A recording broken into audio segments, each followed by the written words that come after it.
Alright guys, we're at Brighton University and we're going to be asking students of the University of Brighton whether they would house a refugee or not. We're at the University of Brighton asking students whether they would house a refugee or not. Well, we've got a little group here, so we'll do it one at a time. Would you house a refugee? Yeah, if I lived somewhere where I was allowed to. What about you? Yeah, I think I would, depending on money. Whether you could afford to or not? Yeah, same really. Just like, I struggle to pay my rent, but if I could, then I would.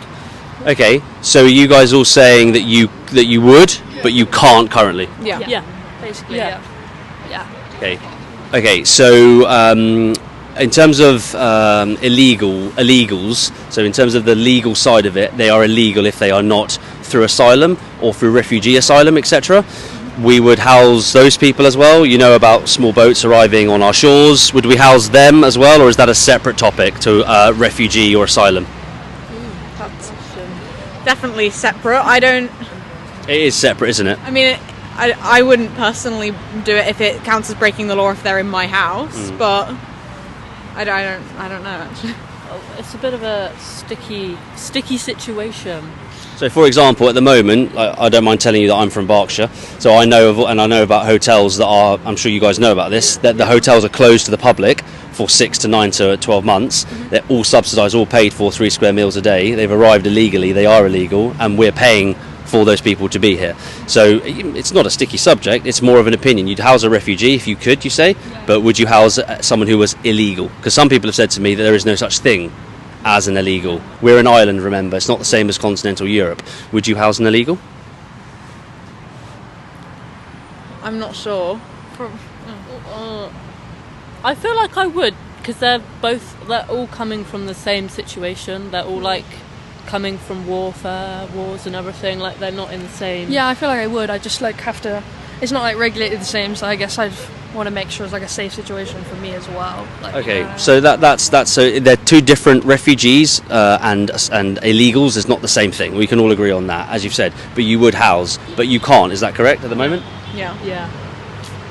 Who should be hosting them then if you guys can't? You're saying you're not property owners yet, and you don't have space. It's not your decision. Yeah. So we're not I homeowners. I mean, if you have the money and resources where you can fund having someone else in your house, then I guess if you should do it if you can.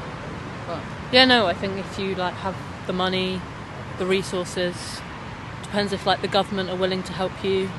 If like the government give you help and you also have help and space, then yeah, I think you should. Yeah, I feel like people with empty rooms, you know, like maybe like kids gone to uni or something, perfect people to like offer rooms out. Okay. Would you guys share your bedroom with a refugee then? You have spare room on the floor for a mattress? I don't, but I would if I did. If you had space? Yeah. Okay. You don't have space in your bedroom? No, it's tiny.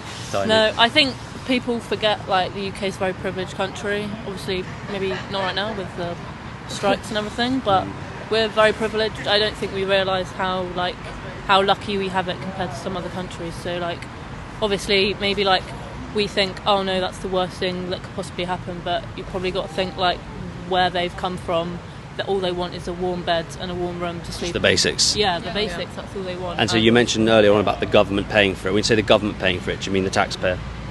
Well, I guess so, yeah. The government doesn't have any money, does it? It's taxpayer money. So the taxpayer should fund it. Yeah. I mean, the taxpayer funds everything realistically at the end of the day, doesn't it? I agree. All the money comes from the populace, doesn't it? But I don't think it's necessarily. Well, I don't know. Like, I don't know. But the taxpayer, we're agreeing, if we should house illegals or refugees, the taxpayer should, through the government, should pay for it. Yeah. At least some of it. Yeah. And maybe like charities and stuff could help out towards like the situation. Private donations, but that's not the majority of it. The majority of with other sectors it is. But you guys yourselves couldn't house or sleep any refugees at the moment. Not legally. No, not in my tiny student bedroom. All right, guys, thank you. That's amazing. Cool. We're at the University of Brighton asking students whether they would house a refugee. Would you house a refugee? Yeah, I would. Not an accommodation, but at home, yeah. Yeah. Sure, yeah. So, you guys live in halls, you're students, or you have whatever residence you've got, so you can't house refugees yourselves, but mum and dad, you've inferred, is that right? Parents at home? Yeah. Yeah, if there was like a spare room or anything. There's spare room at home. Yeah. So for refugees, what about on the? We all have space. What about on the floor next to you guys? We all have space in the bedroom. What about on the floor? What about like on the landing? Like that. Yeah, I guess like it depends if it makes it like comfortable for the person who's going to be staying there. Yeah, you do that.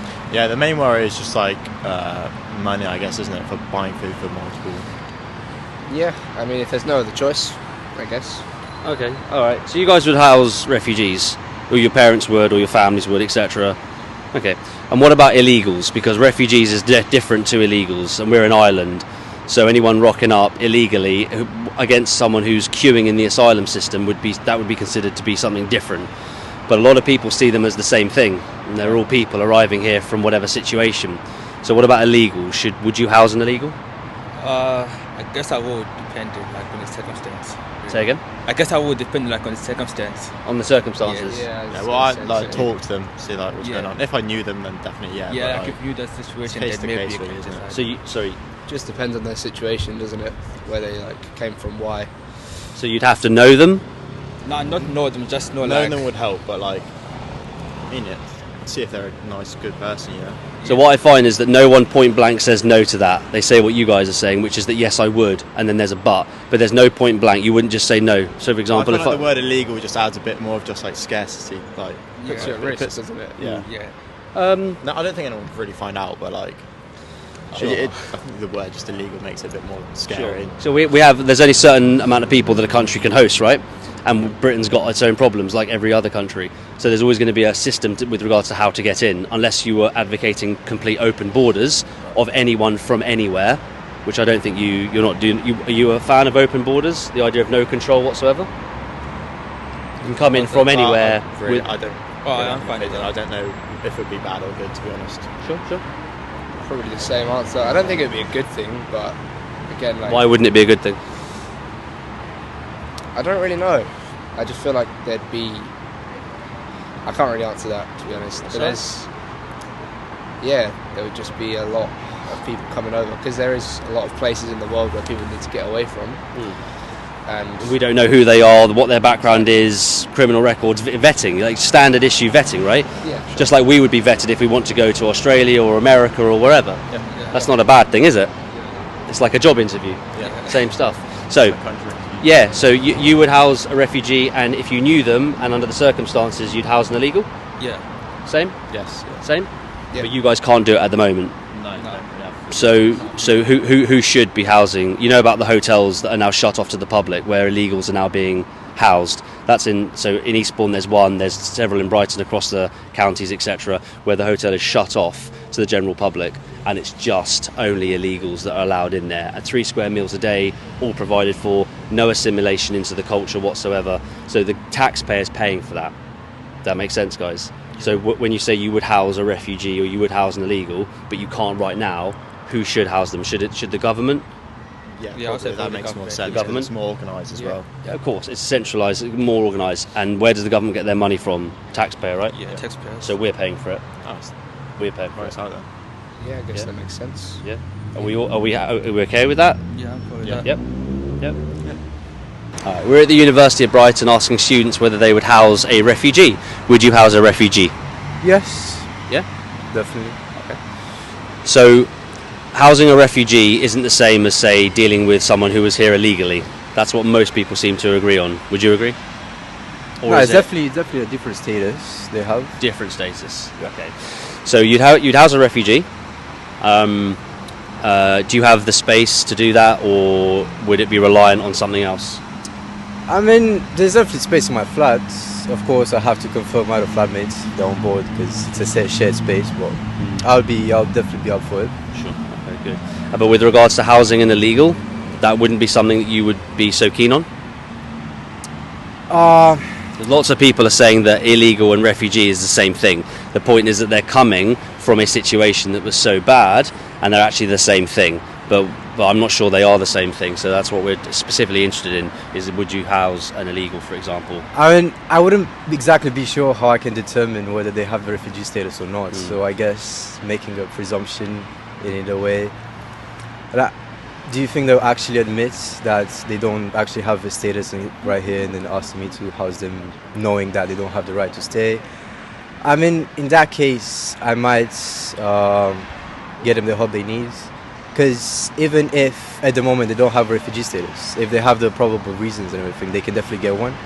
So I'll definitely help them in that sense if they don't have refugee status. Yes. So who's supposed to pay for all this? So obviously, if individuals want to help out and take on board refugees, that's on their individual budget.